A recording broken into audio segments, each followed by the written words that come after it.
वो भी क्या दिन थे, बुरे या एक सीख। बंधुओं, बहुत बहुत स्वागत है आपका।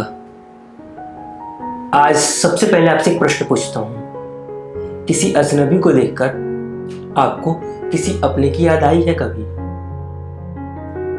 अब मैं ये पूछ क्यों रहा हूँ, तो पहले आप कहानी सुनिए। सुनेंगे तो आपको पता चल जाएगा, है ना। कहानियों की सीरीज में आज छठी कहानी, एक अजनबी। आइए पढ़कर सुनाता हूं आपको मैंने अपनी इस कहानी में क्या लिखा है, ठीक है। बेल बजते के साथ आज की कहानी शुरू होती है। बेल बजी, कमरे की सफाई कर रहे रोहन के दादाजी आता हूं कहते हुए दरवाजे की तरफ बढ़े। उम्र का अनुभव बेशक था, पर चाल में थोड़ी सुस्ती आ गई थी। हालांकि रोहन के दादाजी इस बात की खबर किसी को लगने नहीं देते। दरवाजा खुलते के साथ धड़ल्ले से एक आवाज आई, नमक मिलेगा? क्या है ना, हमारे यहाँ नमक खत्म हो गया है और पास की दुकान में भी नहीं है। उम्र यही कोई 21-22 साल, आवाज पतली, हुनर जवाबदार। एक लड़की, हाँ, अनजानी, अजनबी।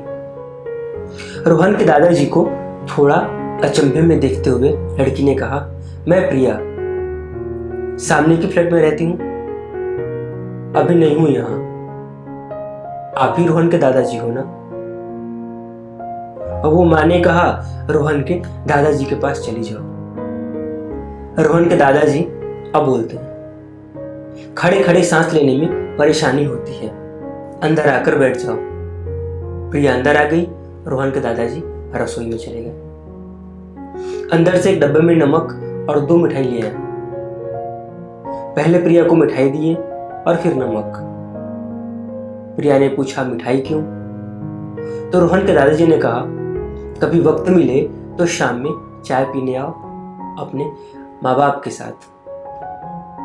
प्रिया ने ठीक है कहते हुए मिठाई और नमक के साथ चली गई। प्रिया के जाने के बाद रोहन के दादाजी कमरे की सफाई को वहीं छोड़ दिए जहां तक प्रिया के आने से पहले तक किया था। आराम कुर्सी पर जाकर बैठ गए और हार चढ़ी उस तस्वीर को देखने लगे। प्रिया का वो बेबाकपन और एक साथ कई बातों को बोलना, दादाजी को रोहन के दादाजी की याद आ गई थी। वो भी तो धड़ल्ले से ही बोली थी, शादी करने आए हो ना, तो शर्माते क्यों हो? बात कुछ ऐसा कि रोहन के दादाजी विवाह से पहले रोहन के दादी जी को देखने गए थे। जब घर वालों ने कहा, लड़का और लड़की अगर कुछ पूछना चाहते हैं एक दूसरे से तो पूछ सकते हैं अकेले में। मौसम ठंड की पूछ वाली और रोहन के दादाजी को पसीने छूट रहे थे। कुछ बोलना तो चाह रहे थे, पर जहन से शब्द तो कब के गायब हो गए थे। तब रोहन के दादाजी ने कहा, इतना शर्म और डर काहे का? मैं भी इंसान हूं, आदमी थोड़ी ना खाते हैं। तब जाकर रोहन के दादाजी हल्का मुस्काए थे। रोहन के दादाजी अभी सोच ही रहे थे, हमारा साथ भी अजीब रहा ना। किस तरह शादी के 1 महीने बाद ही पिताजी ने अपना फैसला सुना दिया, भाई अब तुम अपना खुद करो, तुम्हारे खर्चे हमसे अब ना हो पाएगा। तुम अकेले तो ठीक थे, अब 2 हो गए हो। जाओ शहर, अपने नमक रोटी की व्यवस्था खुद से करो। ऐसा नहीं कि पैसे नहीं थे, ऐसा नहीं कि पैसे नहीं थे, वो जमींदार थे और धन तो इतना कि साल पूछते भी बैठकर खाएं फिर भी धन की कमी नहीं होगी। पर पता नहीं ये फैसला क्यों। रोहन के दादाजी सोचे ही जा रहे थे। वो भी क्या दिन थे, बुरे या एक सीख, खुद को परखने का। दिन बुरे और सीख खुद को परखने का। पिताजी की बातों से मैं भी क्रोध में था। बिना कुछ सोचे विचारे तुम्हारे साथ शहर आ गया। इस शहर का पहला दिन, तुम्हारे पास 1 जोड़े कपड़े और मेरे पास चुपके से जबरन दिए हुए माँ के कुछ पैसे। इस तरह हमने तय किया टूर एंड ट्रेवल कंपनी खोलने का। किराए पर एक पुरानी कार लिया और उस एक कार से 50 तक की कार का सफर किया। और आज उसी काम को हमारे बेटे ने संभाला है और उसने तो गजब ही किया, 50 को 500 कर दिया। अब तो विदेशों में भी अपनी कंपनी खोलने की बात कर रहा था। मैंने तो कह दिया, भाई मुझे जितना करना था मैंने कर दिया, अब ये तुम्हारी कंपनी है, तुम्हें जो चाहे वो करो। मेरा आशीर्वाद और दिखावे का सहयोग पूरा है तुम्हारे साथ। तुम जानती हो, मुझे पता है वो मुझसे भी आगे जाएगा, बहुत आगे। पता है क्यों? क्योंकि वो मेरा बेटा है, क्योंकि वो तुम्हारा बेटा है, क्योंकि वो हमारा बेटा है। एक बात है, मैं आगे बढ़ा। पता है क्यों? क्योंकि मेरे साथ माँ का आशीर्वाद, उनके दिए पैसे और सबसे बड़ी बात तुम्हारा साथ था। और एक के साथ इतनों का साथ हो, वो जीवन से हार कैसे सकता है?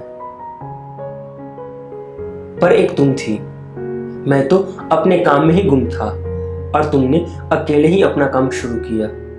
वो क्या था, आज तक हम तय नहीं कर पाए कि वो स्कूल है या हॉस्टल है या एक अनाथ आश्रम, लेकिन सलाम है तुम्हारी सोच को। एक ऐसा घर जहां वो हर बच्चे रह सकते हो जो अनाथ हो, वो बच्चे जिनके माता पिता की आर्थिक आय उतनी भी नहीं है कि वो 2 वक्त की रोटी जुटा सके। तुमने बताया था शुरुआत के दौर में 10 बच्चे भी नहीं थे, और पता है तुम्हें, आज 10,000 से भी अधिक बच्चे हैं तुम्हारे उस संस्थान में, तुम्हारे उस घर में। तुम्हें पता है, कई कंपनियां, कई नेताएं आज भी पैसे भेजते हैं, पर किसकी हिम्मत जो तुम्हारी बातों को टाल सके? तुम्हारा फैसला था बच्चे पढ़ाई करेंगे और अपने खर्च खुद से कमाएंगे। काम वो संस्था देगी और काम संस्था के निगरानी में हो तो ना कोई भला बुरा कहेगा, ना कोई मजबूर करेगा और ना ही कोई अधिक काम कराएगा। जरूरतें सबकी पूरी हो, बस इतना। अब कहानी की अंतिम पंक्ति। सब तो है, हमने अपना काम किया, तुमने अपना काम किया, बच्चा सही राह में लगा है, हमने अपने अपने काम को वक्त दिया पूरे समर्पण के साथ, खुद को अपने काम में झोंका,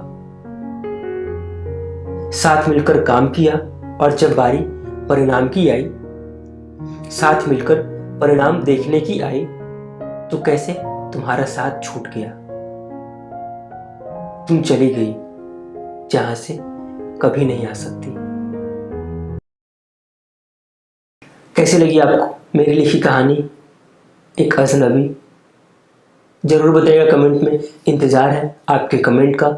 और मैंने शुरू में एक प्रश्न पूछा था कि किसी अजनबी को देखकर किसी अपने की याद आई है आपको? कैसे रोहन के दादाजी को एक अजनबी लड़की प्रिया को देखकर रोहन के दादी जी की याद आ गई थी, अपनी पत्नी को याद कर लिए थे जो कि इस दुनिया में नहीं है ना? तो बस कमेंट करना, आपको बताइए कैसे लगी आपको कहानी, ठीक है? तब तक के लिए आपका बहुत बहुत धन्यवाद, और कार्यक्रम देखने के लिए, पसंद करने के लिए आप सभी का बहुत बहुत धन्यवाद।